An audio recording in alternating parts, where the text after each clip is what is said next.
അപ്പൊ എനിക്ക് യൂണിഫോം ഇട്ട് നിൽക്കുമ്പോൾ ഒരു വൃത്തി വേണം എന്നുണ്ടായിരുന്നു. കാര്യം ഒരുപാട് ആഗ്രഹിച്ച് പോലീസ് ഓഫീസറായി വളരെ സത്യസന്ധമായ പ്രൊഫഷനെ കാണുന്ന ഒരു പോലീസ് ഓഫീസറാണ്. അപ്പൊ ആ ഒരു ഡിസിപ്ലിൻ ബോഡി ലാംഗ്വേജിൽ കൊണ്ടുവരണം എന്നുള്ളത് ഞങ്ങൾ രണ്ടുപേരും കൂടി എടുത്തൊരു തീരുമാനമാണ്. ഇതിനകത്ത് നിന്റെ ഒന്നുമില്ലെന്നോ, ഈ പറഞ്ഞൊരു സിനിമ നന്നാവുക എന്നുള്ളതാണ്. അതിനപ്പുറത്ത് നമ്മൾ വേറെ ആരാണ് അപ്പൊ ആ സജഷൻ പറഞ്ഞത് ഒന്നുമില്ല. നമുക്ക് ഞങ്ങളുടെ കൂടെയുള്ള ഡയറക്ഷൻ ഡിപ്പാർട്ട്മെന്റിലെ പിള്ളേർ വരെ സജഷൻസ് പറയും, നല്ലതാണെങ്കിൽ അപ്പൊ തന്നെ എടുക്കാന്നുള്ളേ ഉള്ളൂ. ഇതൊക്കെ ആരറിയാൻ. സൺഡേ ഹോളിഡേ ആണ് ഞാൻ എൻ്റെ അതുവരെയുള്ള ഫിലിമോഗ്രഫിയിൽ ഒരു ഫുൾ ഫാമിലി കാണാൻ വരുന്ന ഒരു സിനിമ ഉണ്ടാകുന്നത്. അതുവരെ ഞാൻ ചെയ്തുകൊണ്ടിരുന്ന സിനിമ ഒരു ടാർഗറ്റഡ് ഓഡിയൻസ് ഉണ്ടായിരുന്നു. അതിന് യൂത്ത് ആയിരുന്നു. എപ്പോഴും ആ ആദ്യത്തെ 3 ദിവസം വരുന്ന ഒരു ക്രൗഡിനെ പറ്റി നമ്മൾ പറയരുത്, അങ്ങനെ ഒരു ക്രൗഡ് ഉണ്ടായിരുന്നു. അതെ, ഇത്രയും പേരെ ഇൻഫ്ലുവൻസ് ചെയ്യാൻ പറ്റുന്ന ഒരു മീഡിയ നമ്മുടെ കയ്യിലിരിക്കുമ്പോൾ അതിനെ ഏറ്റവും ഫലപ്രദമായിട്ട് ഉപയോഗിക്കുക എന്നുള്ളതാണ്. ഷെൽഫ് ലൈഫ് ഉള്ള ഒരു സംഗതി കൂടെ. എനിക്ക് അങ്ങനെ ഉണ്ട്, സിനിമയ്ക്ക് ഒരു ഷെൽഫ് ലൈഫ് ഉണ്ടാവണം. കുറച്ച് കാലം കഴിഞ്ഞാലും ആൾക്കാർ ഇഷ്ടപ്പെടണം. ഇപ്പൊ സൺഡേ ഹോളിഡേ റിപ്പീറ്റഡ്ലി എല്ലാ ആഴ്ചയും ടി വിയിൽ വരുന്ന പോലെ ആസിഡ് അറ്റാക്ക് ചെയ്യുന്ന ഒരു ക്യാരക്ടർ, ഒരു ഗോവിന്ദ് എന്ന് പറഞ്ഞൊരു സിനിമ ചെയ്യാൻ കാരണം ആ സമയത്ത് നമ്മൾ കേൾക്കുന്നത് പെട്രോൾ ഒഴിച്ച് കത്തിക്കുന്ന, റോട്ടിലിട്ട് വെട്ടുന്ന ന്യൂസ് ഒരുപാട് കേൾക്കുന്നുണ്ട്. അത് ഭയങ്കര കറണ്ട് ആയിട്ടുള്ളൊരു സബ്ജക്റ്റ് ആണെന്ന് അത് റിയലൈസ് ചെയ്തത് ചിലപ്പോൾ എൻ്റെ മെച്യൂരിറ്റി ലെവൽ മാറിയത് കൊണ്ടാണ്. പഴയ ഞാനായിരുന്നെങ്കിൽ ചിലപ്പോൾ ആ സിനിമ എനിക്ക് ജഡ്ജ് ചെയ്യാൻ പറ്റിയെന്ന് വരില്ല. ഹായ്, ഇന്ന് നമ്മളോടൊപ്പം ഉള്ളത് Asif Ali, Jis Joy and Arun Narayan. Welcome. Thank you. ഒരുപാളെയും കൂടെ പ്രതീക്ഷിച്ചു വിജിച്ചേട്ടെ, പക്ഷെ അൺഫോർച്ചുനേറ്റ്ലി തലവനിലേക്ക് വരുന്നതിന് മുമ്പ് തന്നെ ഇപ്പൊ ഈ പോസ്റ്റർ കാണുമ്പോഴായാലും നിങ്ങൾ രണ്ടുപേരും ഒന്നിക്കുന്നു എന്ന് പറയുകയാണെങ്കിലും അനുരാഗക്കരിക്കും വെള്ളം തന്നെയായിരിക്കും ആദ്യം ഓർമ്മ വരിക. അതിപ്പോ വെള്ളിമൂങ്ങ ഉണ്ടെങ്കിലും ഓർഡിനറിയും ബഗിടയും ഒക്കെ ഉണ്ടെങ്കിലും അല്ലെ, എപ്പോഴും രഘുവിനെയും അബിയും ആൾക്കാർ പറയും. ശരിക്കും ബിജുചേട്ടനുമായിട്ടുള്ള ഒരു ഫ്രണ്ട്ഷിപ്പ് സ്റ്റാർട്ട് ചെയ്യുന്നത് എവിടുന്നാ? ബിജേട്ടനായിട്ട് ഓർഡിനറിയിലാണ് ഞാൻ ബിജേട്ടനായിട്ട് അടുക്കുന്നത്. എനിക്ക് അതിന് മുന്നേ നമ്മൾ ഈ നമ്മുടെ അമ്മ അസോസിയേഷൻ്റെ മീറ്റിങ്ങിലും അല്ലാതെ അതിൻ്റെ ഷോസിൻ്റെ ടൈമിലും ഒക്കെ കണ്ടിട്ടുണ്ട്. അപ്പോൾ എപ്പോഴും ബിജേട്ടൻ്റെ ഗ്രൂപ്പ് ഓഫ് ഫ്രണ്ട്സും ഒക്കെ ആയിട്ട് വരുന്നതും ഒക്കെ കാണാറുണ്ട്. ബിജേട്ടനെ പറ്റി ഒരുപാട് പേര് പറയുന്നത് കാണാറുണ്ട്. ചാക്കോച്ചനും ബിജേട്ടനുമായിട്ടുള്ള ഒരു കെമിസ്ട്രിയെ പറ്റിയൊക്കെ ആൾക്കാർ പറയുന്നത് കാണാറുണ്ട്. ഞാൻ പരിചയപ്പെടുന്നത് ഓർഡിനറിയുടെ സമയത്താണ്. പക്ഷെ പരിചയപ്പെട്ടപ്പോൾ തന്നെ ബിജേട്ടൻ വളരെ വലിയൊരു സ്പേസ്, ഒരു ഫ്രണ്ടിനെ കാണുന്ന പോലെ, ഒരു ജൂനിയർ എന്നുള്ള രീതിയിൽ ഒരിക്കലും അദ്ദേഹം എന്നെ ട്രീറ്റ് ചെയ്തിട്ടില്ല. എപ്പോഴും എനിക്ക് ഒരു സ്പേസ് തന്നിട്ടുണ്ട്. അപ്പം അങ്ങനെ ഓർഡിനറിയിലാണ് ഞാൻ പരിചയപ്പെടുന്നത്. ശേഷം സിനിമകൾ ചെയ്ത സമയത്ത് എവിടേക്കോ ഞങ്ങളുടെ സ്വഭാവങ്ങൾ തമ്മിൽ ഭയങ്കര സിമിലർ ആണെന്ന് എനിക്ക് തോന്നിയിട്ടുണ്ട്. ബിജേട്ടൻ ആളുകളോട് പെരുമാറുന്നതും പ്രത്യേകിച്ച് ബിജേട്ടൻ്റെ ഒരു സുഹൃത്ത് വലയവും ഒക്കെ കാണുമ്പോൾ എനിക്ക് എൻ്റെ ഒരു പേഴ്സണാലിറ്റി ആയിട്ട് ഭയങ്കര സിമിലറായിട്ട് പലപ്പോഴും തോന്നാറുണ്ട്. എഗെയിൻ സിനിമകൾ ചെയ്തു, ഈ പറയുന്ന പോലെ ഓർഡിനറി ചെയ്തു, പകിട ചെയ്തു. അപ്പോഴൊക്കെ ഒരു റിലേഷൻ, ഒരു ഫ്രണ്ട്ഷിപ്പ് ഉണ്ടായിരുന്നു. അത് പിന്നെ ഗ്രാജുവലി അത് വലിയൊരു ബന്ധത്തിലേക്ക് എത്തി. അനുരാഗക്കരിക്കും വെള്ളം ചെയ്യുന്ന സമയത്ത് അച്ഛനും മോനുമായിട്ട് അഭിനയിച്ചപ്പോഴാണ് എനിക്ക് തോന്നുന്നത് വേറൊരു കണക്ഷൻ ഞങ്ങളുടെ ഇടയിൽ വന്നത്. പിന്നെ ബിജറിന്റെ കൂടെ ചെയ്ത ക്യാരക്ടേഴ്സിനെല്ലാം എനിക്കൊരു ഐഡന്റിറ്റി ഉണ്ടായിട്ടുണ്ട്. ബിജറിന്റെ സെലക്ഷൻ ഓഫ് സിനിമകൾ എനിക്ക് ഭയങ്കര ഇഷ്ടമാണ്. ബിജറിന്റെ പ്രസന്റേഷൻ എനിക്ക് ഭയങ്കര ഇഷ്ടമാണ്. തലവനിലേക്ക് വരുമ്പോൾ ഞങ്ങൾ ഈ സിനിമയെ പറ്റി പറയുമ്പോൾ എപ്പോഴും പറയും, ബിജേട്ടനാണ് ഞങ്ങളുടെ കൂട്ടത്തിൽ പോലീസ് എക്സ്പീരിയൻസ് ഏറ്റവും കൂടുതലുള്ളത്. ഏറ്റവും കൂടുതൽ പോലീസ് വേഷം ചെയ്ത ഒരാളാണ് ബിജേട്ടന്റെ. അതെ, ബിജേട്ടന്റെ ഫാദർ ഒരു പോലീസ് ഓഫീസർ ആയിരുന്നു. ബിജേട്ടൻ വളർന്നത് പോലീസ് ക്വാർട്ടേഴ്സിലാണ്. അപ്പൊ വീണ്ടും ബിജേട്ടൻ ഒരു പോലീസ് സിനിമ ചെയ്യുമ്പോൾ, അല്ലെങ്കിൽ അതിന്റെ ഒരു കഥ കേട്ടിട്ട് അത് ചെയ്യാമെന്ന് അദ്ദേഹം സമ്മതിക്കുമ്പോൾ, അതിൻ്റെ അകത്ത് അദ്ദേഹത്തിന് ക്യാച്ചിങ് ആയിട്ടുള്ള, അല്ലെങ്കിൽ ഇത്രയും നാൾ ചെയ്തതിൽ നിന്ന് വീണ്ടും ഒരു പോലീസ് വേഷം ചെയ്യുമ്പോൾ എന്തോ ഒരു ഫയർ ഇതിൽ കിട്ടിയിട്ടുണ്ട് എന്നുള്ളത് തന്നെയായിരുന്നു ഈ സ്ക്രിപ്റ്റിലുള്ള എൻ്റെ ആദ്യത്തെ എക്സൈറ്റ്മെന്റ്. ഇപ്പം തുടങ്ങിയത് 10 വർഷം കഴിഞ്ഞു അല്ലേ? 11ാമത്തെ വർഷമാണ് കരിയറിൽ. തുടങ്ങിയത് കള്ളന്മാരുടെ കഥയും ഇപ്പൊ എത്തി നിൽക്കുന്നത് പോലീസുകാരുടെ കഥയും. എന്താ തലവൻ എക്സൈറ്റ് ചെയ്യിച്ചത്? ഒന്ന്, ഇവരുടെ പാർട്ട്ണർഷിപ്പ്. അതായത് ആസിഫും ബിജുചേട്ടനുമായിട്ട് ഒരുമിച്ച് ഒരു കൂട്ടുകെട്ടിൽ സിനിമ ചെയ്യാന്ന് പറയുന്നത്. എൻ്റെ സിനിമകളിൽ ആദ്യമായിട്ടാണ് 2 ഹീറോസ് വരുന്നത്. പിന്നെ രണ്ടാമത്, എനിക്ക് പോലീസ് സ്റ്റോറി ചെയ്യണമെന്ന് കുറേ നാളായിട്ടുള്ള ആഗ്രഹം ഉണ്ടായിരുന്നു. നല്ലൊരു കഥ കിട്ടണം എന്നുള്ളത്. അത് രണ്ടാമത്തെ എക്സൈറ്റ്മെന്റ്. മൂന്നാമത്തത്, ഈ സിനിമയിൽ തലവൻ എന്ന് പറയുന്ന സിനിമയിൽ പറയുന്ന ആ ക്രൈം ചെയ്ത രീതിയും ആ ക്രൈമിന്റെ അന്വേഷണവും. അതാണ് ഈ തലവൻ എന്ന് പറയുന്ന സിനിമയിൽ എനിക്ക് ഏറ്റവും എക്സൈറ്റിംഗ് ആക്കി തോന്നിയ കാര്യങ്ങൾ. ഇതിലിവർ രണ്ടുപേരും വരുന്നുണ്ടല്ലോ. അപ്പോൾ തുണ്ട് കുറച്ച് മുമ്പ് റിലീസായി ബിച്ചേട്ടൻ്റെ, ഈ പറഞ്ഞ പോലെ ഷൈനുമായിട്ടുള്ള ഒരു ഈഗോ ക്ലാഷും കാര്യങ്ങളും കണ്ടു. പോലീസ് ആരാണ് സീനിയർ എന്നുള്ള ഒരു ഇതാണല്ലോ ആ സിനിമയിൽ ഉണ്ടായിരുന്നത്. ഇവിടെ വരുമ്പോൾ നമുക്ക് ട്രെയിലറിൽ നിന്ന് അങ്ങനെ ഒരു ട്രാക്ക് കിട്ടുന്നുണ്ട്. പക്ഷെ ഒബ്വിയസ്ലി പ്രസ് മീറ്റിൽ പറയുകയും ചെയ്തു അത് മാത്രമല്ല ചെറിയൊരു ട്രാക്കാണ് അത് മാത്രമല്ല സിനിമ, അത് ഇങ്ങനെ കഥയ്ക്ക് ആവശ്യമുള്ള ഒരു സമയത്ത് ഉപയോഗിച്ച് പോകുന്ന തിരക്കഥയിലെ ഒരു സംഗതിയാണ്. പക്ഷെ ഞാൻ പറഞ്ഞില്ലേ നേരത്തെ പറഞ്ഞ ഈ കുറ്റവും കുറ്റാന്വേഷണവുമാണ് ഈ സിനിമ. അതിനിടയിലുള്ള ഒരു ചെറിയ ലെയർ മാത്രമാണ് ഈ ഈഗോ എന്ന് പറയുന്നത്. അത് എല്ലാ ഡിപ്പാർട്ട്മെന്റിലും ഉണ്ടാവില്ലേ. ഇപ്പൊ പഠിപ്പിക്കുന്ന ടീച്ചർമാരുടെ കാര്യം പറഞ്ഞപ്പോൾ സ്കൂളിലും ഉണ്ടാവും, എല്ലായിടത്തും ഉണ്ടാവും. അപ്പൊ അതിന് എന്താ പറയാ, ഒരു മേമ്പൊടി എന്ന് വേണമെങ്കിൽ പറയാം, അത്രേ ഉള്ളൂ. ഈശോയ്ക്കും ചാവേറിനും ശേഷം അരുൺ നാരായൺ പ്രൊഡക്ഷൻസിന്റെ പടം അല്ലേ? എന്താ അരുൺ ചേട്ടന് തലവൻ തേർഡ് വൺ ആയിട്ട് സെലക്ട് ചെയ്യാനുള്ള റീസൺ? അതിൻ്റെ സ്ക്രിപ്റ്റ് തന്നെയാണ്. അതിൻ്റെ ഈ പറഞ്ഞ പോലെ തന്നെ അതിന് നമ്മൾക്ക് വായിക്കുമ്പോൾ തന്നെ വാട്ട് ഇസ് നെക്സ്റ്റ് എന്നുള്ളൊരു അത് നമുക്ക് കിട്ടുന്നുണ്ടായിരുന്നു. നമ്മളെ ആ തരത്തിൽ എക്സൈറ്റ് ചെയ്യിക്കുന്നുണ്ടായിരുന്നു ആ സ്ക്രിപ്റ്റ്. പിന്നെ ഈ പറഞ്ഞ ജിസുമായിട്ടുള്ള സൗഹൃദമുണ്ട്, ആസിയായിട്ടുള്ള സൗഹൃദമുണ്ട്, വീച്ചേട്ടനുമായിട്ടുള്ള അതെല്ലാം ഘടകങ്ങളാണ്. പക്ഷേ അൾട്ടിമേറ്റ്ലി ഇതിൽ പേപ്പറിൽ എന്തുണ്ട് എന്നുള്ളത് തന്നെയാണ് നമ്മളെ എക്സൈറ്റ് ചെയ്യിക്കുന്നത്. അത് തന്നെയാണ് സിനിമയിലേക്ക് വരാനുള്ള കാരണം. ഇതില് പോലീസ് വേഷത്തിലൊക്കെ കാണുമ്പോ നല്ല ഭംഗിയില് ഫിസിക്കലി നേരിട്ട് കാണാൻ ഭംഗിയില്ല. പോലീസ് വേഷത്തിലൊക്കെ കുറച്ചായാലും അങ്ങനെ കണ്ടിട്ടുണ്ട്. യൂണിഫോമില് നല്ല പെർഫെക്റ്റ് ആയി തോന്നിയിട്ടുണ്ടായിരുന്നു. അപ്പൊ ട്രെയിനിങ് ഉണ്ടായിരുന്നു ഫിസിക്കലി കുറച്ചധികം. ട്രെയിനിങ് ഉണ്ടായിരുന്നു. ഞാൻ അതിനു മുന്നേ ചെയ്ത് കുറ്റവും ശിക്ഷയാണെങ്കിലും കൂമനാണെങ്കിലും രണ്ട് സാധാരണ പോലീസുകാരായിരുന്നു. അപ്പൊ അതിന് അങ്ങനെ ഒരു ഭയങ്കര ഫിസിക്കൽ ഫിറ്റ്നസ് ഒന്നും ഡിമാൻഡ് ചെയ്യുന്നുണ്ടായില്ല. പക്ഷെ ഇതിലേക്ക് വരുമ്പോൾ ഒരു യങ്സ്റ്റർ ആണ് കാർത്തിക് എന്ന് പറഞ്ഞാൽ. ഇപ്പൊ ജോയിൻ ചെയ്ത് 3 വർഷമായിട്ടുള്ളൂ എന്ന് പറയുന്നുണ്ട്. അപ്പൊ ആ ഒരു എക്സൈറ്റ്മെന്റ് ഉള്ള ഒരു പോലീസ് ഓഫീസർ തന്നെയാണ്. ഒരു യങ് ബ്ലഡ് ആണ്, ഒരു ഹോട്ട് ബ്ലഡഡ് ആണ്. അപ്പം എൻ്റെ ഒരു തീരുമാനമായിരുന്നു, ഞാൻ അങ്ങനെ ഒരു ഭയങ്കര ഫിസിക്കൽ ട്രാൻസ്ഫോർമേഷൻ ഒന്നും അധികം അങ്ങനെ ചെയ്തിട്ടില്ല. ലുക്ക് വൈസ് നമ്മൾ ഉണ്ടെങ്കിലും ഒരു ജിമ്മിലൊക്കെ പോയി. അപ്പൊ എനിക്ക് യൂണിഫോം ഇട്ട് നിൽക്കുമ്പോൾ ഒരു വൃത്തി വേണം എന്നുണ്ടായിരുന്നു. കാര്യം ഒരുപാട് ആഗ്രഹിച്ച് പോലീസ് ഓഫീസറായി വളരെ സത്യസന്ധമായി പ്രൊഫഷനെ കാണുന്ന ഒരു പോലീസ് ഓഫീസറാണ്. അപ്പൊ ആ ഒരു ഡിസിപ്ലിൻ ബോഡി ലാംഗ്വേജിൽ കൊണ്ടുവരണം എന്നുള്ളത് ഞങ്ങൾ രണ്ടുപേരും കൂടി എടുത്തൊരു തീരുമാനമാണ്.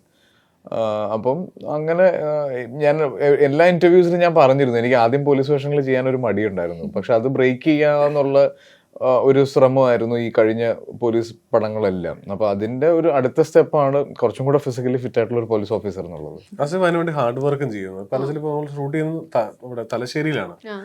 ഒരു പക്ഷേ നമുക്ക് ഇവിടെ ഇപ്പൊ കൊച്ചിയിലൊക്കെ ഉള്ള അത്രയും ഒരുപാട് എന്താ പറയാ ഹെൽത്ത് ക്ലബുകളോ ജിമ്മോ ഒന്നും അവിടെ അങ്ങനെ ഇല്ല. പക്ഷെ എന്നിരുന്നാൽ പോലും 11 മണിക്ക് ഷൂട്ട് കഴിഞ്ഞ ദിവസങ്ങളിൽ പോലും രാത്രി ആസിഫ് ജിമ്മിൽ പോയിട്ടാണ് തിരിച്ച് റൂമിൽ വരുന്നത്. അത് ആ ക്യാരക്ടറിനോട് കാണിക്കുന്ന അതിനേക്കാളും വെല്ലുവിളി തലശ്ശേരിയിലാണ് ഇത് ഷൂട്ട് ചെയ്യുന്നത്. അപ്പൊ അവിടെ കിട്ടുന്ന ഭക്ഷണത്തിനെ പറ്റി കാരണം ഞാൻ ജിമ്മിൽ പോയിട്ട് വരുന്നത്, ഇപ്പൊ ഞാൻ ഈ പറഞ്ഞ പോലെ ഒരു 9:30 ഷൂട്ട് കഴിഞ്ഞ് ഞാൻ നേരെ ജിമ്മിൽ പോയി തിരിച്ചു വരുമ്പോൾ നമ്മളെല്ലാവരും ഡിന്നർ കഴിക്കുന്നത് ബീച്ചറിന്റെ റൂമിലായിരിക്കും അധികവും. കാര്യം ബീച്ചേട്ടന് ഷൂട്ട് കഴിഞ്ഞ് വന്നാൽ ഒറ്റയ്ക്ക് ഇരിക്കുന്നത് ഇഷ്ടമല്ല. അപ്പൊ ബീച്ചേട്ടന്റെ സുഹൃത്തുക്കൾ ഇല്ലെങ്കിലും ഉണ്ടെങ്കിലും ഞങ്ങൾ എല്ലാവരും ബീച്ചേട്ടന്റെ റൂമിൽ പോകണം. അവിടെ വെച്ചാണ് നമ്മൾ നാളെ എടുക്കാൻ പോകുന്ന സീനിനെ പറ്റി ഡിസ്കസ് ചെയ്യുന്നതും ഇന്ന് എടുത്ത സീനിനെ പറ്റി ഡിസ്കസ് ചെയ്യുന്നതും എല്ലാം. അപ്പൊ ആ മീറ്റിംഗ് അവസാനിക്കുന്നത് വിഭവസമൃദ്ധമായ ഒരു തലശ്ശേരി ഡിന്നറിലായിരിക്കും. അപ്പൊ ഞാൻ കയറി ചെല്ലുമ്പോ ഈ ഡിസ്കഷന്റെ ഇടയിലൊക്കെ പല പ്ലേറ്റുകൾ വരുന്നു, പല പല മണങ്ങൾ കിട്ടുന്നു. അപ്പൊ ഇത് ഓവർകം ചെയ്യാന്നുള്ളതായിരുന്നു ജിമ്മ് കണ്ടുപിടിക്കുന്നതിനേക്കാൾ എനിക്കുണ്ടായിരുന്ന ഒരു ബുദ്ധിമുട്ട്. കണ്ണൂരിന്റെ പുയ്യാപ്പിളയും കൂടെയാ. പിന്നെ അപ്പൊ വീട്ടിൽ നിന്നും ഭക്ഷണം. സ്ക്രീൻ പ്ലേ മുമ്പുള്ളതൊക്കെ ചെയ്തിട്ടുണ്ടായിരുന്നു. സ്റ്റോറി മറ്റുള്ള ആരുടെങ്കിലൊക്കെ ആയിരുന്നെങ്കിൽ ഇതിലിപ്പോ ശരത്തും ആനന്ദും തന്നെ സ്ക്രീൻ പ്ലേ ചെയ്യുമ്പോൾ കംപ്ലീറ്റ്ലി വേറൊരു സ്ക്രീൻ പ്ലേയിൽ വർക്ക് ചെയ്യുന്നത് രസമാണ്. നമുക്കിപ്പോ നമ്മളും സ്ക്രീൻ പ്ലേ എഴുതിയിട്ടുള്ള ഒരാളെന്ന രീതിയിൽ എനിക്ക് ഒരു ബെഞ്ച് മാർക്ക് എന്റെ കയ്യിൽ കിട്ടുകയാണെ, ഒരു ഡ്രാഫ്റ്റ് കയ്യിലുണ്ട്, അതിനെ മിനുക്കിയാൽ മതി. എനിക്ക് ആവശ്യമുള്ള രീതിയിൽ എന്റെ സിനിമ പോലെ ആക്കിയാൽ മതി അതിനെ, അല്ലെങ്കിൽ ഞാൻ കൺസീവ് ചെയ്ത സിനിമയാക്കിയാൽ മതി. അപ്പൊ അതൊരു വലിയ സമാധാനമായിരുന്നു. ഈ ഒരു സംഗതി കയ്യിലുണ്ടല്ലോ എന്നുള്ളൊരു വലിയ ധൈര്യമായിരുന്നു. പിന്നെ സംഭാഷണങ്ങൾ മൊത്തത്തിലൊന്ന് ചെയ്തായിരുന്നു.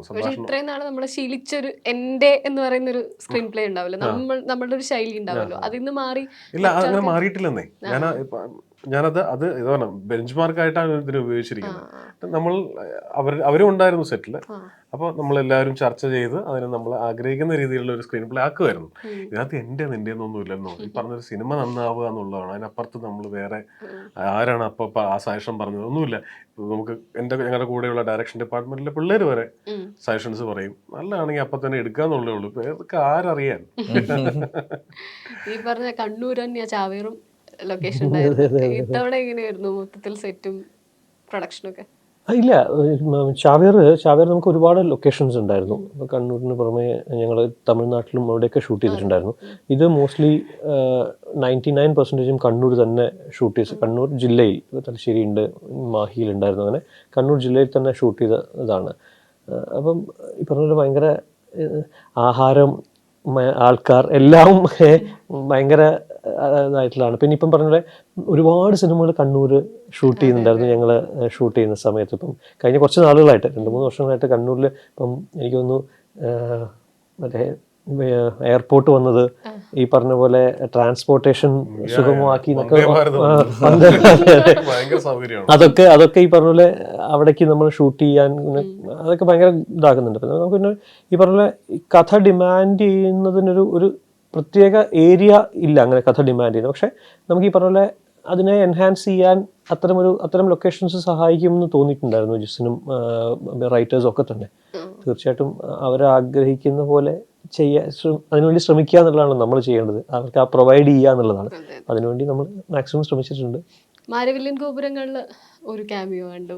വർഷങ്ങൾക്ക് ശേഷത്തിലെ ജോണിനെ ഭയങ്കര ഇഷ്ടപ്പെട്ടു. വയസ്സായ ആസിഫ്ക്ക് എങ്ങനെ നല്ല ഭംഗിയുള്ള ഒരു വയസ്സായിരുന്നു. എനിക്ക് ഭയങ്കര ഇഷ്ടപ്പെട്ടു ജോണിനെ. വിനീതന്റെ കൂടെ വർക്ക് ചെയ്യുന്നത് എങ്ങനെ ഉണ്ടായിരുന്നു? വിനീതിന്റെ കൂടെ ഞാൻ അങ്ങനെ വർക്ക് ചെയ്തിട്ടുണ്ടോ എന്ന് ചോദിച്ചപ്പോ, നമ്മള് കുഞ്ഞലത്തെ ഷൂട്ട് ചെയ്യുന്ന സമയത്ത് അതിന്റെ ഒരു 20-25 ദിവസത്തോളം വിനീത് അസോസിയേറ്റ് ഡയറക്ടറിനെ പോലെ ആ ലൊക്കേഷനിൽ ഉണ്ടായിരുന്നു. മാത്തുക്കുട്ടിയും വിനീതും വളരെ അടുത്ത സുഹൃത്തുക്കളാണ്. ഇൻഫാക്ട് ആ സിനിമയെ പറ്റി എൻ്റെ അടുത്ത് ആദ്യം സംസാരിക്കുന്നതും വിനീതാണ്. പിന്നെ ഇത് വർഷങ്ങൾക്ക് ശേഷം എന്ന് പറഞ്ഞ സിനിമ എനിക്ക് ടിക്കറ്റാക്ക് ഷൂട്ട് ചെയ്യുന്നതിൻ്റെ ഇടയിൽ ഒരു ആക്സിഡന്റ് പറ്റി എനിക്കൊരു 3 മാസത്തോളം ബെഡ് റെസ്റ്റ് ഉണ്ടായിരുന്നു. അപ്പൊ ഞാൻ വീൽ ചെയറിലായിരുന്നു. ആ സമയത്ത് എനിക്ക് ഭയങ്കരമായിട്ട് ഷൂട്ടിംഗ് ലൊക്കേഷൻ മിസ് ചെയ്യുന്നുണ്ടായിരുന്നു, ആൾക്കൂട്ടം മിസ് ചെയ്യുന്നുണ്ടായിരുന്നു. അപ്പൊ വിനീതും അതിന്റെ പ്രൊഡ്യൂസർ വിശാഖും എൻ്റെ വളരെ അടുത്ത സുഹൃത്തുക്കളാണ്. അപ്പൊ അവരൊരു ദിവസം ഇതുപോലെ വീട്ടിൽ വന്ന് രാവിലെ മുതൽ വീട്ടിലിരുന്നു. അപ്പൊ എന്നോട് ഇങ്ങനെ സംസാരിക്കുമ്പോൾ ഇവർക്ക് മനസ്സിലായി എനിക്ക് പുറത്തിറങ്ങണം എന്ന് ആഗ്രഹമുണ്ട്, ലൊക്കേഷനിൽ പന്നം എന്ന് ആഗ്രഹമുണ്ട്. അപ്പൊ വിനീത് അന്ന് രാത്രി എന്നെ വിളിച്ചിട്ട് പറഞ്ഞു, ആസി ഒരു രീതിയിലും നിർബന്ധിക്കുന്നതല്ല, ഇതിലൊരു ഗസ്റ്റ് റോൾ ഉണ്ട്, അത് ആസി വന്ന് ചെയ്യണം, ഒന്ന് ലൊക്കേഷനിലേക്ക് വാ, ഞങ്ങളത് ഒരു ബുദ്ധിമുട്ടും ഉണ്ടാക്കാതെ ഞങ്ങൾ കൊണ്ടുപോയിക്കൊള്ളാം. അപ്പൊ എനിക്കും ഒരു ഭയങ്കര റിഫ്രഷിംഗ് ആയിട്ടുള്ള ഒരു കാര്യമായിരുന്നു. അങ്ങനെ ഞാൻ പോയി അവിടെ ചെന്നിരുന്ന് എനിക്കൊരു കോൺഫിഡൻസ് ആയി കഴിഞ്ഞപ്പോ അങ്ങനെ ചെയ്തതാണത്. അത് കഴിഞ്ഞിട്ട് വിനീതേട്ടൻ ഏതോ ഒരു ചാനലിൽ കൊടുത്ത ബൈറ്റിൽ പറയുന്നുണ്ടായി, കാശ് നേരിട്ട് കൊടുക്കാൻ മടിയായതുകൊണ്ട് അക്കൗണ്ടിൽ ട്രാൻസ്ഫർ ചെയ്തു, വിശാഖിനോട് ചെയ്ത് പഠിച്ചു എന്നുള്ളത്. ക്യാമിയോ എന്ന് പറഞ്ഞാൽ ആസിഫ് തുടക്കം മുതൽ എത്രയോ മല്ലു സിംഗ്, അമർ അക്ബർ അന്തോണി, ഒരുപാട് വെള്ളിമൂങ്ങ, സ്ഥിരം ക്യാമിയോ ഒരുപാട് ചെയ്യുന്ന ആളല്ല. അപ്പൊ ഒരു തവണയും കാശ് വാങ്ങിക്കാറില്ലേ? ഇല്ല, ക്യാമിയോ എപ്പോഴും സൗഹൃദങ്ങൾ ആണ്. റോളക്സ് എന്നുള്ള രീതിയിൽ മെറ്റീരിയൽ ആയിട്ട് കിട്ടുക, സ്വീകരിക്കുന്നതാണ്. സൗഹൃദങ്ങളാണത്. അപ്പൊ എനിക്ക് ഒരു നഷ്ടം സംഭവിക്കാത്തത് എൻ്റെ സുഹൃത്തുക്കൾക്ക് ചെയ്തു കൊടുക്കുന്നതിനോട് അങ്ങനെ ഞാൻ അതിനെ കാണാറുള്ളൂ. അപ്പൊ അവര് എന്നോട് ചോദിക്കുമ്പോഴും എനിക്കതൊരു ബുദ്ധിമുട്ടാവില്ല എന്ന് അവർക്ക് തോന്നുന്നുണ്ടാവും. അതുകൊണ്ട് അതിന് ഞാൻ അങ്ങനെ ഒരു വലിയ ഡെഫിനിഷൻ ഒന്നും കാണുന്നില്ല. അതങ്ങനെയാണ്, അത് ഒഴിവാക്കാനാവാത്ത ആൾക്കാരുടെ അടുത്ത്. പക്ഷെ ഇത്ര അധികം ക്യാമിയോകൾ ചെയ്യാന്ന് പറയുന്നത് അതിനെക്കുറിച്ച് ഇനിയും ആസിലപ്പോൾ ചെയ്തിരിക്കും. കാരണം ഇപ്പൊ എന്റെ മോഹൻകുമാർ ഫാൻസ് എന്ന് പറഞ്ഞ സിനിമയിൽ ഇതുപോലെ ഞാനിങ്ങനെ ഇതിങ്ങനെ എന്ത് ചെയ്യും എന്നിങ്ങനെ വളരെ ജെന്യൂൻ ആയിട്ട് ഒരു കാര്യം പറയായിരുന്നു. അപ്പൊ ആസിഫ് എന്നോട് പറയുന്നതോ ഞാൻ ചെയ്താൽ പോരെ എന്ന് ചോദിക്കുന്നു. അപ്പോൾ എനിക്കത് വലിയ ഇവരോട് ചോദിക്കാനുള്ള മടി കൊണ്ടാണ്. കാരണം ഇത് അങ്ങനെ അപ്പോൾ അത് എനിക്ക് ഭയങ്കര ഇതായിരുന്നു. അതുപോലെ തന്നെയാണ് അല്ല ഇപ്പൊ ഈ സുഹൃത്ത് ബന്ധങ്ങൾക്ക് വാല്യൂ കൊടുക്കുമ്പോൾ അവരോട് നോ പറയാനുള്ള ബുദ്ധിമുട്ട് കൊണ്ട് തന്നെ ചെയ്യുന്നതാണ്. ആ സീൻ ഓർമ്മ വന്നു, മറ്റേ ആ ലേഡി ഇതില് സൺഡേ ഹോളിഡേ ആസിഫ്ക്ക് വർക്ക് ആയിട്ടില്ല എന്ന് പണ്ട് പറഞ്ഞിട്ടുണ്ട്. എന്തായിരുന്നു ആസിഫ്ക്ക് അന്ന് തോന്നി? അത് ജഡ്ജ് ചെയ്യാനുള്ള ഒരു നല്ല മനസ്സ് എനിക്കില്ല. ഇല്ലായിരുന്നു. സമയത്തായിരിക്കും ചിലപ്പോ. എനിക്കത് അന്ന് ഒരു പക്ഷെ തിയേറ്ററിൽ ഓടിക്കൊണ്ടിരുന്ന സിനിമകളിൽ നിന്നൊക്കെ ഒത്തിരി വ്യത്യസ്തമായ ഒരു സിനിമയായിരുന്നു അത് സ്ക്രിപ്റ്റ് കേൾക്കുന്ന സമയത്ത്. അപ്പൊ ഞാനത് അത്തരത്തിലുള്ള ഒരു സിനിമ, അതൊരു നല്ല സിനിമയായിരിക്കും എന്ന് എനിക്കറിയാം, പക്ഷെ അത് ഒരു തിയേറ്ററിൽ എത്രത്തോളം അതിനൊരു ഇമ്പാക്ട് ഉണ്ടാക്കാൻ പറ്റും എന്നുള്ളതിൻ്റെ അകത്ത് എനിക്ക് ഒരുപാട് കൺഫ്യൂഷൻസ് ഉണ്ടായിരുന്നു. പക്ഷെ ജിസിന് അത് ഭയങ്കര കോൺഫിഡൻ്റ് ആയിട്ട് തന്നെയാണ് ജിസ് ആ സ്ക്രിപ്റ്റ് വർക്ക് ചെയ്തത്. അപ്പം ഞാൻ ജിസിനോട് പറഞ്ഞു ഇത് ഞാൻ ചെയ്യാം, പക്ഷെ അത് കംപ്ലീറ്റ്ലി തന്നെ വിശ്വസിച്ചാണ് ചെയ്യാൻ പോകുന്നതെന്ന് പറഞ്ഞു. കാരണം വെച്ചാൽ ഈ പറയുന്ന ഹണീബി പോലത്തെ പടങ്ങള് ഒരു ആക്ടറെ ഇപ്പം അവൻ കിളിപോയി പിന്നെ ഹണീബി ആ പേസിൽ നിൽക്കുമ്പോ കംപ്ലീറ്റ്ലി വേറെ ജോണർ കേൾക്കുമ്പോൾ നമുക്കത് ചിലപ്പം ആ സമയത്ത് നമുക്കത് ജഡ്ജ് ചെയ്യാൻ പറ്റില്ല. നോർമൽ ഒരു ബാങ്ക് ഉദ്യോഗസ്ഥന്റെ കഥ പോലല്ലോ പറഞ്ഞത്, വീടാന്തരം വിൽക്കാൻ നടക്കുന്ന ഒരാൾ. മനസ്സിലായോ? അതൊരു പണിഷ്മെന്റ് എല്ലാ ആക്ടർക്കും ഉണ്ട്. നമ്മൾ എനിക്ക് അനുഭവം ഉണ്ട്. നമ്മളിപ്പം ചില ആക്ടേഴ്സിന്റെ അടുത്ത് നമ്മൾ കഥ പറയാൻ പോകുമ്പോൾ അവർ ചെയ്തുകൊണ്ടിരിക്കുന്ന ജോണർ അല്ലാത്ത സിനിമ പറയുമ്പോൾ ചിലപ്പോൾ അവർക്ക് വർക്കൗട്ട് ആവില്ല. എനിക്ക് അനുഭവം ഉണ്ടായിട്ടുണ്ട്. അപ്പം കംപ്ലീറ്റ്ലി ആക്ഷൻ പാക്ഡ് ആയിട്ടുള്ള സിനിമകൾ ചെയ്തുകൊണ്ടിരിക്കുന്ന ഒരു ആക്ടറെ അടുത്ത് പോയിട്ട് നമ്മൾ ഒരു ഹ്യൂമർ സിനിമ പറയുമ്പം അല്ലെങ്കിൽ ഇങ്ങനെ വേറൊരു തരത്തിലൊരു സിനിമ പറയുമ്പം ആ സമയത്ത് അവർക്കത് വർക്കൗട്ട് ആവില്ല. എന്നുവെച്ചാൽ അവരുടെ മൈൻഡ് സെറ്റ് എല്ലാം അങ്ങനത്തെ സിനിമകളിൽ നിൽക്കുകയാണ്. അത് വർക്കൗട്ട് ആവുകയും കൂടെ ചെയ്യുമ്പം കംപ്ലീറ്റ്ലി അതിലാവും. അപ്പം ആ സമയത്ത് ഹണീബി ആണെങ്കിൽ അതൊക്കെ വലിയ ഹിറ്റുകളായിട്ട് നിന്നിരുന്ന സമയമാണ്. ഒരു ഫ്രിക്കൻ ഇമേജ് ഉണ്ടായിരുന്നു ബോക്സർ. അതെ, ആ സീൻ അതിന് മാത്രം. പക്ഷെ അത് റിലീസ് ആയി കഴിഞ്ഞിട്ടുണ്ടല്ലോ, അപ്പൊ പിന്നെ ശരിയാണല്ലോ. അല്ല, പിന്നെ നമ്മുടെ അതുവരെയുള്ള തോട്ട് പ്രോസസ് മാറ്റുന്നുണ്ടോ? നമ്മുടെ ഒരു ജഡ്ജ്മെന്റ് ആണ്. സൺഡേ ഹോളിഡേയുടെ സക്സസ് എന്നല്ല, സൺഡേ ഹോളിഡേ ആണ് ഞാൻ എൻ്റെ അതുവരെയുള്ള ഫിൽമോഗ്രഫിയിൽ ഒരു ഫുൾ ഫാമിലി കാണാൻ വരുന്ന ഒരു സിനിമ ഉണ്ടാകുന്നത്. അതുവരെ ഞാൻ ചെയ്തുകൊണ്ടിരുന്ന സിനിമ ഒരു ടാർഗറ്റഡ് ഓഡിയൻസ് ഉണ്ടായിരുന്നു. അതിന് ഇപ്പൊ യൂത്ത് ആയിരുന്നു എപ്പോഴും. ആ ആദ്യത്തെ 3 ദിവസം വരുന്ന ഒരു ക്രൗഡിനെ പറ്റി നമ്മൾ പറയരുത്, അങ്ങനെ ഒരു ക്രൗഡ് ഉണ്ടായിരുന്നു. പക്ഷെ സൺഡേ ഹോളിഡേയുടെ തിയേറ്റർ, അതായത് ആദ്യ ഷോ കഴിഞ്ഞപ്പോൾ തന്നെ ഇതിനെപ്പറ്റി ആളുകൾ സോഷ്യൽ മീഡിയയിൽ എഴുതുകയും പല ആളുകൾ വിളിച്ച് സംസാരിക്കുകയും ചെയ്യുന്നു. അപ്പം ഞങ്ങൾ തിയേറ്റർ വിസിറ്റ്സിനൊക്കെ പോകുമ്പോൾ ഞാൻ കാണുന്നത് ഒരു ഫുൾ ഫാമിലി ആയിട്ട് വരുന്നതാണ്. അപ്പൂപ്പൻ, അമ്മുമ്മ, അച്ഛൻ, അമ്മ, മക്കൾ, ഇവർ ഒരുമിച്ച് വരുന്നു. ഇവർക്ക് എല്ലാവർക്കും കണക്ട് ആവുന്ന ഒരു സിനിമ ഞാൻ ആദ്യമായിട്ട് ചെയ്യുന്നത് അതായിരുന്നു. അപ്പൊ അത് ശരിക്കും ഒരു ഐ ഓപ്പണർ ആയിരുന്നു. നമുക്കത് ജഡ്ജ് ചെയ്യാൻ പറ്റാതെ പോയത് എന്താണ്, അല്ലെങ്കിൽ ചാവേറിന്റെ ഒരു ആക്സെപ്റ്റൻസ് അത്ര നമ്മളൊരു ഹൈപ്പിന്റെ അത്ര എന്തായിരിക്കും അത്?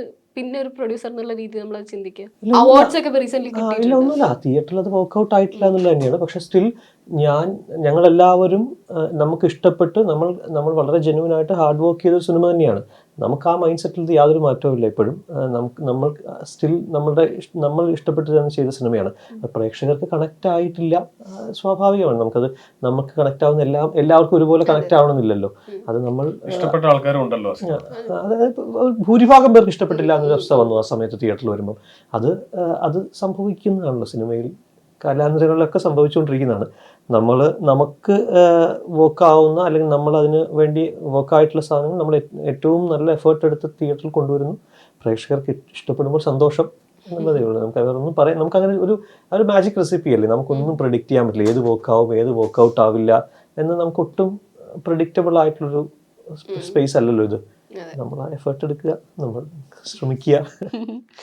ആസിഫ് ജിസ് ജോയ് കോംബോ എന്ന് പറയുന്നത് അങ്ങനെ ഒരു പ്രസിദ്ധമായ കോംബോ ആണല്ലോ. അത് എവിടെ നിന്ന് തുടങ്ങുന്നത് എന്ന് വെച്ചാൽ സൗഹൃദം അത്ര ഡീപ്പാവുന്നത്?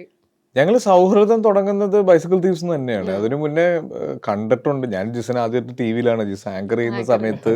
ഞാൻ സിനിമയിലൊക്കെ വരുന്നതിനും ആങ്കർ ആവുന്നതിനൊക്കെ ഒരുപാട് മുന്നേ ജിസ് ടി വിയിൽ ഞാൻ കണ്ടിട്ടുണ്ട്. ഞങ്ങൾക്ക് അല്ലു അർജുന്റെ ശബ്ദമാണ്. അതെ, അത് കഴിഞ്ഞിട്ടാണ് ഞാൻ സിനിമയിൽ വന്ന് കഴിഞ്ഞിട്ട് പല വേദികളിൽ വെച്ച് ഞങ്ങൾ കണ്ടിട്ടുണ്ട്. വളരെ സർപ്രൈസിംഗ്ലി ആണ് ജിസ് എൻ്റെ അടുത്തൊരു സ്ക്രിപ്റ്റ് പറയാൻ വരുന്നത്. അപ്പോൾ ആ സ്ക്രിപ്റ്റ് ഇതുപോലെ തന്നെ ഒറ്റ ഇരിപ്പിന് ഞാൻ കേട്ട് കഴിഞ്ഞപ്പോൾ എനിക്ക് ഭയങ്കര കിക്ക് കിട്ടിയ ഒരു സ്ക്രിപ്റ്റാണ്. അതിൻ്റെ ഓരോ ട്വിസ്റ്റും അതിൻ്റെ ഓരോ ടേൺസും അല്ലെങ്കിൽ ഓരോ സസ്പെൻസ് ഫാക്ടറും എല്ലാം എനിക്ക് ആ നരേഷനിൽ തന്നെ വർക്കായി. പിന്നെ ആ സിനിമ ഷൂട്ട് ചെയ്തുകൊണ്ടിരിക്കുമ്പോഴാണ് ജിസ് എന്ന് പറഞ്ഞൊരു ഹ്യൂമൻ ബീയിങ്ങിനെ ഞാൻ അടുത്തറിയുന്നതും ജിസിൻ്റെ കുറേ ഐഡിയോളജി അല്ലെങ്കിൽ ജിസിൻ്റെ ഒരു മോറൽ സൈഡ് എനിക്ക് ഇഷ്ടപ്പെടുന്നതും. അപ്പൊ എപ്പോഴും ഞങ്ങൾ അത് കഴിഞ്ഞിട്ട് ഇവൻച്വലി ഞങ്ങൾ തമ്മിൽ ഒരു റിലേഷനിലേക്ക് എത്തുമായിരുന്നു. പല സമയത്തും നമ്മൾ സിനിമ വിട്ട് പേഴ്സണൽ കാര്യങ്ങൾ ഡിസ്കസ് ചെയ്യാൻ തുടങ്ങിയതും വളരെ കൃത്യമായ അഭിപ്രായങ്ങൾ ജിസ് പറയുകയൊക്കെ ചെയ്തു. അപ്പം അങ്ങനെ പിന്നെ അതിനുശേഷം സൺഡേ ഹോളിഡേ ചെയ്തു, വിജയ് സൂപ്പർ ചെയ്തു, ഒരുപാട് ദിവസങ്ങൾ ഒരുപാട് യാത്രകൾ ഒരുമിച്ചുണ്ടായി. അപ്പം അങ്ങനെ ഒക്കെ ഗ്രാജുവലി ഉണ്ടായി. ഈ ട്രോളായിട്ട് വരുമല്ലോ വിനീതേട്ടനും ജിസേട്ടനും ആണല്ലോ ഇപ്പോഴും ആ ട്രോളിൽ നന്മ എന്നുള്ളൊരു ടാഗ് ലൈൻ കിട്ടാറുള്ളത്. ഇന്നലെ വരെയൊക്കെ വന്നപ്പോഴേക്കും അത് ബ്രേക്ക് ചെയ്ത് തുടങ്ങിയില്ലേ. അപ്പം നമുക്ക് ഇഷ്ടപ്പെട്ട കഥയാണല്ലോ നമ്മളിപ്പോൾ പ്രൊഡ്യൂസർ ആയാലും ഡയറക്ടർ ആയാലും ചൂസ് ചെയ്യാം.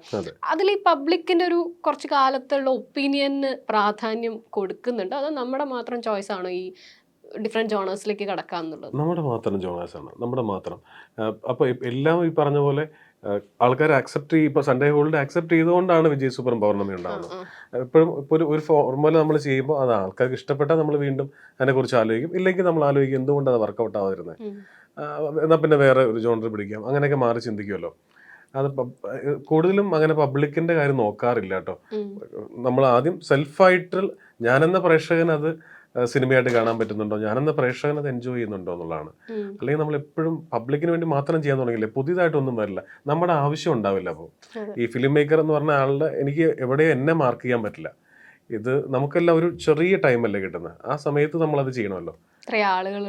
അതെ, ഇത്രയും പേരെ ഇൻഫ്ലുവൻസ് ചെയ്യാൻ പറ്റുന്ന ഒരു മീഡിയ നമ്മുടെ കയ്യിലിരിക്കുമ്പോൾ അതിനെ ഏറ്റവും ഫലപ്രദമായിട്ട് ഉപയോഗിക്കുക എന്നുള്ളതാണ്.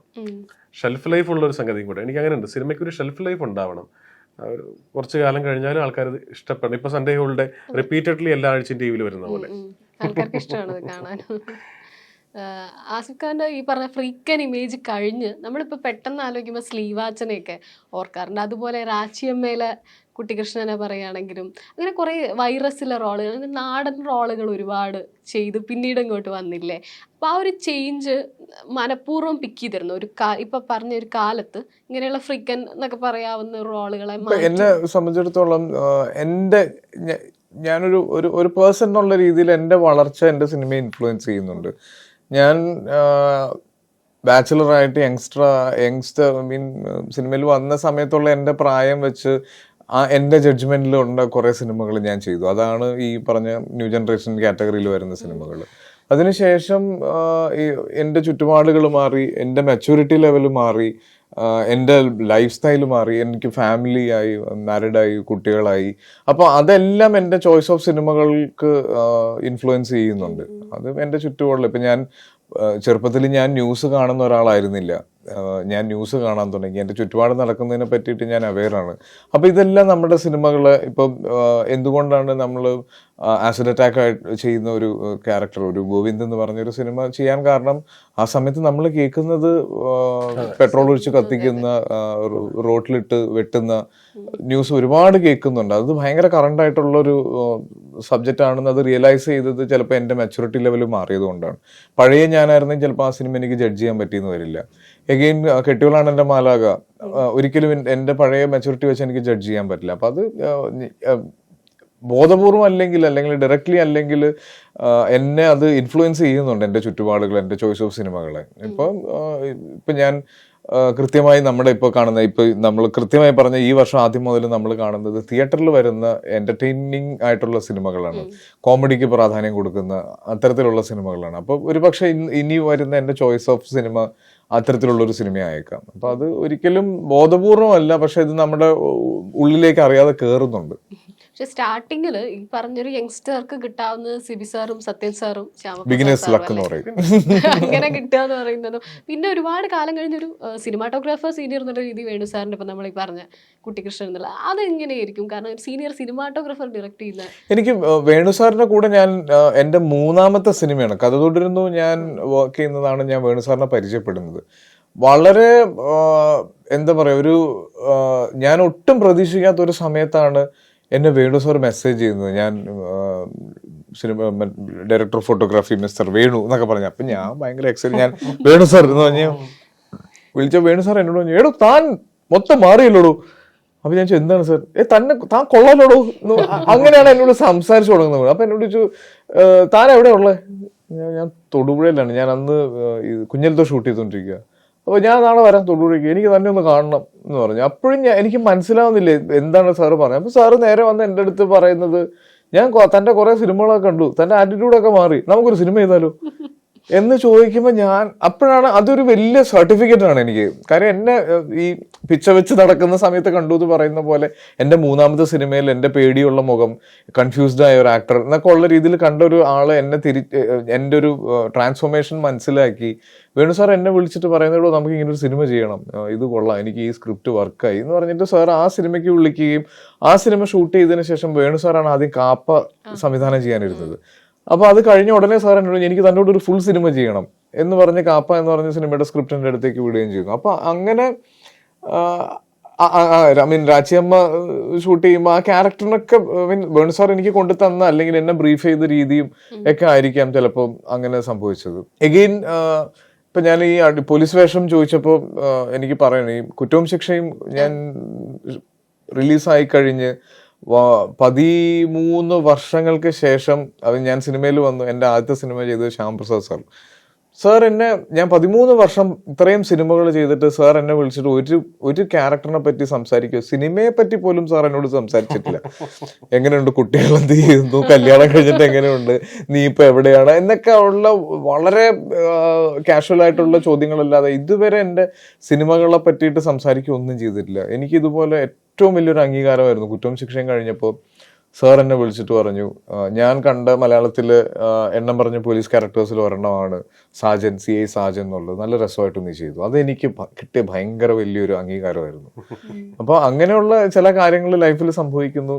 കുറ്റവും ശിക്ഷ എനിക്ക് ഭയങ്കര ഇഷ്ടമുള്ള സിനിമയാണ്. വേണ്ടത്ര ഒരു ഈ പറഞ്ഞ പോലെ ഒരു തിയേറ്റർ ഇതുവല്ലാതെ വന്നിട്ടില്ല. അതാണ് നമ്മളിപ്പം ജഡ്ജ് ചെയ്യുമ്പോൾ ഒരു സിനിമ നമുക്ക് പല രീതിയിൽ ജഡ്ജ് ചെയ്യാം. തിയേറ്ററിൽ ഓടുന്ന സിനിമയാണ് വിജയിക്കുന്ന സിനിമകൾ എന്നാണ് നമ്മുടെ ക്രൈറ്റീരിയ എങ്കിൽ അത് അങ്ങനെ ജഡ്ജ് ചെയ്യാം. അല്ലെങ്കിൽ നമ്മൾ ഇൻഫ്ലുവൻസ് ചെയ്യുന്ന സിനിമകളാണെങ്കിൽ അങ്ങനെ ജഡ്ജ് ചെയ്യാം. ഓരോരുത്തർ കാണുന്ന രീതിയാണ്. അപ്പോൾ ഒരിക്കലും കുറ്റവും ശിക്ഷയും ഒരു കൊമേഴ്ഷ്യൽ വാല്യൂ ഉള്ള അല്ലെങ്കിൽ കൊമേഴ്ഷ്യൽ സക്സസ് ആയിട്ടുള്ള ഒരു സിനിമയായിട്ട് ഞാനും അംഗീകരിക്കുന്നില്ല. പക്ഷെ എനിക്കൊരു ഭയങ്കര നല്ല എക്സ്പീരിയൻസ് ആയിരുന്നു. നമുക്ക് അരുൺ നാരായൺ എന്ന പ്രൊഡ്യൂസറിനേക്കാൾ ആക്ടറെയാണല്ലോ സാധാരണ ആളുകൾക്ക് കൂടുതൽ അറിയാല്ലേ. ഈ ആക്ടർ ഓർ പ്രൊഡ്യൂസർ ഏതാ ചോദിച്ചാൽ അങ്ങനെയില്ല. നമ്മളെന്താ പറയുക, നമ്മൾ സിനിമയോടുള്ള പാഷനാണ് ബേസിക്കലി ഉള്ളത്. അപ്പം നമ്മൾ സിനിമയിൽ നിൽക്കാൻ വേണ്ടി നമുക്ക് ആ പാഷൻ നമ്മൾക്ക് നമ്മുടെ കൂടെ നമ്മൾ അതിനോടൊപ്പം സഞ്ചരിക്കാൻ വേണ്ടിയിട്ടുള്ള ശ്രമമാണ്. അപ്പം സിനിമ അഭിനയം എന്നുള്ള രീതിയിൽ ആ ശ്രമങ്ങൾ നടത്തി അത് വേണ്ട രീതിയിൽ വിജയിച്ചില്ല എന്ന് കണ്ടപ്പോൾ നമുക്ക് അടുത്ത ഏത് മേഖല നോക്കിയപ്പോഴാണ്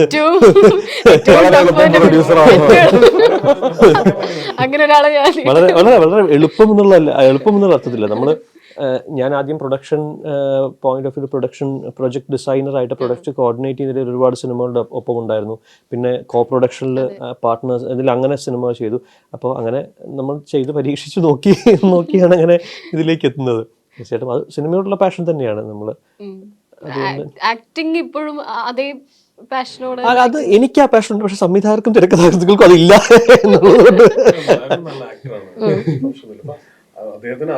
അദ്ദേഹത്തിന്റെ ടാലന്റ് കാണിക്കാൻ മാത്രമുള്ള അങ്ങനത്തെ വലിയ ക്യാരക്ടർ ഇതുവരെ ചെയ്തിട്ടില്ല എന്ന് വേണം പറയാനായിട്ട്. അപ്പൊ ഈ സിനിമയിൽ അദ്ദേഹം അഭിനയിച്ചിട്ടുണ്ട്. അപ്പൊ പിന്നെ അരുൺ ഒരുപാട് രഞ്ജിയേട്ടനെ പോലെ സാറിനെ പോലത്തെ ഒരുപാട് വലിയ ഡയറക്ടേഴ്സും ഒക്കെ ഉള്ള സൗഹൃദവും അവരുടെ സിനിമകളുടെ ഭാഗം ഇന്ത്യൻ ട്രിപ്പി പോലത്തെ പടങ്ങളുടെ ആക്ടിങ് സൈഡിൽ ഭാഗമാവാൻ പറ്റി. അങ്ങനത്തെ കുറെ ഭാഗ്യങ്ങൾ ഉണ്ടായിട്ടുണ്ട്. ഉറപ്പായിട്ടും അവന്റെ പൊട്ടൻഷ്യൽ പുറത്തു വരുന്ന പടങ്ങൾ വൈകാതെ തന്നെ വരും. തലവനില് ബിജു ചേട്ടന്റെ കൂടെ ഇത്തവണ വർക്കിംഗ് എങ്ങനെയായിരുന്നു? ഇത്രയും വർഷം കഴിഞ്ഞും, കാരണം ഒരു നമ്മൾ ഈ കാണുന്ന ഒരു ഈഗോ സാധനമൊക്കെ ഉണ്ടല്ലോ ട്രെയിലറിൽ കാണുന്നത്. അപ്പോൾ സുഹൃത്തായി, അച്ഛൻ മകനായി അല്ലേ, പല കോമ്പിനേഷൻസ് ആയി. ഇപ്പൊ ഇവിടെ എങ്ങനെയാ? വളരെ കംഫർട്ടബിൾ ആയിട്ട് തന്നെയാണ് ബിജുചേട്ടൻ്റെ കൂടെ അഭിനയിച്ചത്. കാര്യം ബിജുചേട്ടൻ്റെ സിനിമയിലുള്ള ഇൻവോൾവ്മെന്റ് ഭയങ്കരമാണ്. നമ്മള് ഇതിന് മുന്നേയും ജിസ് പല സ്ഥലത്തും അത് പറഞ്ഞു. കാര്യം നമുക്ക് പൊതുവേ ഉള്ളൊരു പിക്ചർ ബിജുചേട്ടൻ ഭയങ്കര മടിയനാണ്, സുഹൃത്തുക്കൾക്ക് വേണ്ടി സിനിമ ചെയ്യുന്ന ഒരാളാണ്. അങ്ങനെയൊന്നും അല്ല. ബിജുചേട്ടൻ്റെ സെലക്ഷൻ ഓഫ് സിനിമയ്ക്ക് അദ്ദേഹത്തിൻ്റെതായ കുറെ പ്രൊസീജിയേഴ്സ് ഉണ്ട്. വളരെ ഡീറ്റെയിൽ ആയിട്ട് കഥ കേൾക്കുകയും ആ കഥ മനസ്സിലാക്കി സിനിമ ചെയ്യുന്ന ഒരാളാണ് ബിജുചേട്ടൻ. ഒട്ടും ഈസിയല്ല. ബിജുചേട്ടനെ കൺവിൻസ് ചെയ്തൊരു സിനിമയുടെ ഭാഗമാക്കുക എന്ന് പറഞ്ഞാൽ ഒട്ടും ഈസി അല്ലാത്തൊരു കാര്യമാണ്. ബിജുചേട്ടൻ 100% ഈ സിനിമ മനസ്സിലാക്കി അദ്ദേഹത്തിന്റെ ഒരു ജഡ്ജ്മെന്റിൽ എത്തിയിട്ടാണ് ഇത് ചെയ്യാൻ തീരുമാനിച്ചത്. ലൊക്കേഷനിൽ വരുമ്പോൾ ഒരു ദിവസം പോലും ബീച്ചേട്ടൻ ഒരു സീനിന്റെ പേപ്പറായിട്ട് പഠിക്കാൻ വേണ്ടി ഇരിക്കുന്ന ഒന്നും ഞാൻ കണ്ടിട്ടില്ല. പക്ഷെ ബീച്ചേട്ടൻ ആ സ്ക്രിപ്റ്റ് കാണാതെ പഠിച്ചിട്ടാണ് അദ്ദേഹം ലൊക്കേഷനിൽ വരുന്നത്. ഇപ്പൊ പറഞ്ഞ പോലെ സുഹൃത്തുക്കൾക്ക് വേണ്ടി സിനിമ ചെയ്യാന്നുള്ളൊരു ചീത്തപ്പേര് ആസിഫ് ഖാൻക്ക് ഇടയ്ക്ക് വരാറില്ലേ? പബ്ലിക് അങ്ങനെ പറയാറുണ്ടല്ലോ. ആസിഫ് ഖാൻ്റെ അടുത്ത് ഒരു പുതിയ ആൾക്ക് സിനിമ ചെയ്യാൻ താല്പര്യമുള്ള ആൾക്ക് എങ്ങനെയാണ് അപ്രോച്ച് ചെയ്യാൻ പറ്റുക? എങ്ങനെയാണ് അത് ഞാൻ ചോദിക്കുന്നില്ല, പണ്ട് ഞാൻ ചോദിച്ചുകൊണ്ടാണ് ഞാൻ മൊത്തത്തിൽ കളഞ്ഞ് ഇങ്ങനെ ചോദിച്ചത്. അല്ലെ, ഇതിന്റെ കുഴപ്പം എന്താണെന്ന് പറഞ്ഞാല് അപ്രോച്ച് ചെയ്യാന്നത് എങ്ങനെയാണെന്ന് അറിയില്ല. കഥ ഞാൻ നേരിട്ടാണ് കേൾക്കുക. ഇപ്പൊ എത്രയോ ആളുകള് കഥ പറയാൻ വേണ്ടിയിട്ട് നിൽക്കുന്നുണ്ട്. ഇപ്പം എന്റെ കയ്യിലൊരു കഥയുണ്ട്, ആ കഥയിൽ എനിക്ക് വിശ്വാസം ഉണ്ടെങ്കിൽ ബാക്കി ഒരുമാതിരിപ്പെട്ട എല്ലാവരോടും എനിക്ക് പുച്ഛം ഉണ്ടാവും. അപ്പൊ അങ്ങനെ വരുന്ന ഒരുപാട് പേരുണ്ട്. അപ്പൊ എല്ലാ കഥയും നമുക്ക് കേൾക്കുക എന്ന് പറഞ്ഞാൽ അത് പ്രാക്ടിക്കൽ അല്ല. എന്നാലും എൻ്റെ അടുത്ത് എത്തുന്ന ഒരു 97% കഥകളും ഞാൻ കേൾക്കാറുണ്ട്. അത് കേട്ട് എനിക്കൊരു എക്സൈറ്റ്മെന്റ് കിട്ടുവാണെങ്കിൽ ഞാൻ അതിന്റെ സ്ക്രിപ്റ്റ് വായിക്കാൻ ശ്രമിക്കാറുണ്ട്. പണ്ട് ഭയങ്കര എക്സൈറ്റ്മെന്റ് കൂടുതലുണ്ടായിരുന്ന ഒരു സമയമുണ്ട്. അത് ഞാൻ ഇപ്പൊ കുറച്ചും കൂടെ കൺട്രോൾ ചെയ്തു. പണ്ട് എനിക്കൊരു 1 ലൈനൊക്കെ കേട്ട് എക്സൈറ്റഡ് ആയിട്ട് ഞാൻ സിനിമ ചെയ്യാം എന്ന് പറഞ്ഞിറങ്ങുകയും സിനിമ ചെയ്യുകയും ചെയ്തിട്ടുണ്ട്. പക്ഷെ ഇന്ന് ഒരു സിനിമ ചെയ്യാം എന്നുള്ള തീരുമാനത്തിലേക്ക് എത്താൻ കുറച്ചും കൂടെ സമയം ഞാൻ എടുക്കും. അത് ആണ് ഇത്രയും നാളത്തെ എക്സ്പീരിയൻസ് ഞാൻ ഉണ്ടാക്കിയ ഒരേ ഒരു മാറ്റം. അപ്പൊ തലവന് എല്ലാവിധ ആശംസകളും. Thank you so much. Thank you so much. ഓ പിന്നെ തീർച്ചയായിട്ടും.